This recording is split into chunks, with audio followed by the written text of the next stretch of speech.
everyone, Rose here with a YouTube video for once. I feel like I haven't filmed one in a long time, so here I am. And today I'm going to be doing a bookshelf tour. This tour will include ratings of books, descriptions of books, like miniature description, shortened version, and yeah, the books. I hope you guys enjoy. So this is the first shelf that I'm going to be touring for you guys. These are mainly all of my hardbacks except the Inheritance games, because these two are in the same series and I didn't want to separate them.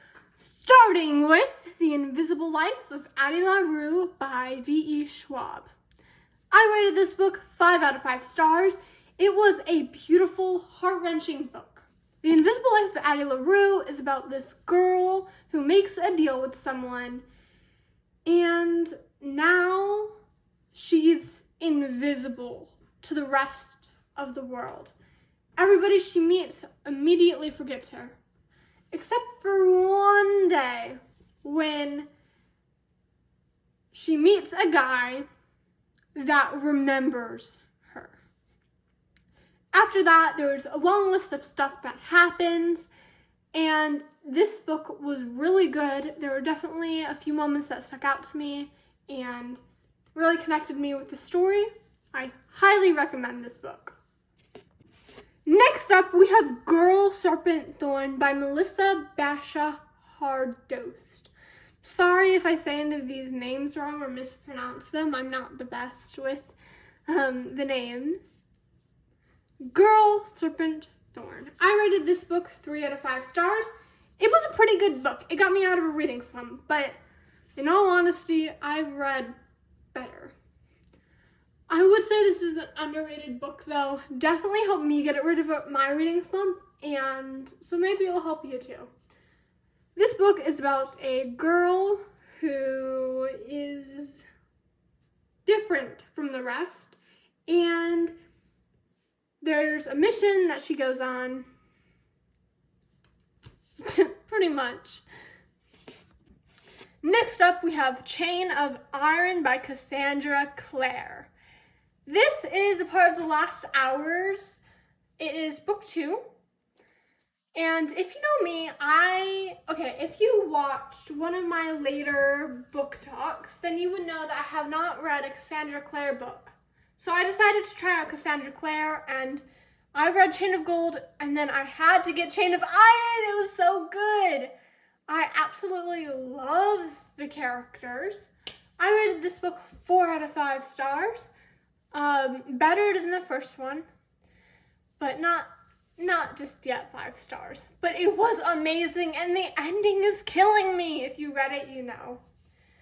This is, again, the second book in the series, so don't really want to spoil it by saying the synopsis. If it does spoil, you know.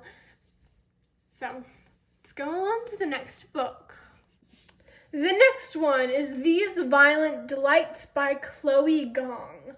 If you're in the book talk community or you read a lot of fantasy, young adult fantasy, then you know that These Violent Delights is among one of the most popular book talk books that Book Talk was talking about for a good period of time. So I decided I'm going to try this book out. At first, the synopsis didn't really call to me, but then it got me. I rated this book 4 out of 5 stars. It wasn't the best book I've ever read, but it also wasn't the worst. And it was actually pretty good. I just didn't feel connected with the story.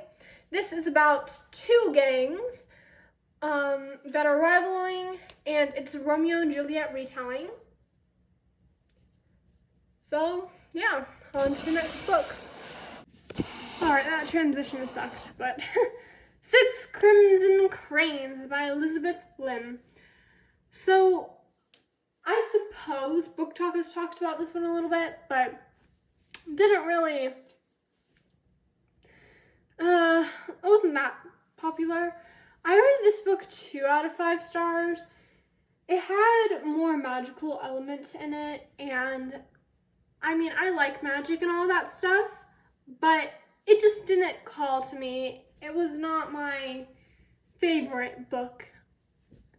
So 2 out of 5 stars. This book is about a girl and 6 cranes. Sorry, these descriptions suck. These Holo Vows by Lexi Ryan. So this book I rated 4 out of 5 stars. I know there's a lot of 4-star books out there, for me, in my opinion. I think this book is the perfect mix of the Remnant Chronicles and A Court of Thorns and Roses. Because, I mean, come on. If you've read this book, then you can see the similarities and the differences. This book is about a girl that goes into the Fey lands and discovers that she has powers, and so on one hand, one boy is trying to help her with her powers, and the other is like, there's 2 boys, so a morally gray one and then like a golden boy, if you see what I mean. But yeah, highly recommend this book if you liked A Court of Thorns and Roses or the Remnant Chronicles. Next up, we have the Inheritance Games and the Hawthorne Legacy. I'm deciding to pair these 2 up because they're in the same series. So I rated the Inheritance Games 5 out of 5 stars. It was such a good book. Once I picked it up, I could not put it down for the life of me. Seriously, amazing book. It is about this girl is lucky enough to inherit a fortune. While at the mansion, there are 4 boys. And so it's a mystery, and I don't really read mysteries, but this was really well wrote and just amazing. And I cannot wait for the 3rd book to come out this year. And finally, for the shelf is The Shadows Between Us. So I read this book in 3 hours. Absolutely loved it. But I've heard of a lot of mixed reactions for this book. So in my opinion, I absolutely loved it. I'm going to rate this 5 stars because I just flew through it so fast and I was reacting to it. Love the main character. I mean, such a strong main character. And well wrote and developed throughout the story as well. And just look at this cover. So this bookshelf tour is far from over. What I'm going to do is put each shelf in a different part. So in total there will be 1, 2, 3, 4, 5, 6, 7, 8 parts to this little series. So I hope you guys enjoyed today's video. Thank you so much for watching, and don't forget to stay tuned for other parts. Have an awesome day, everybody!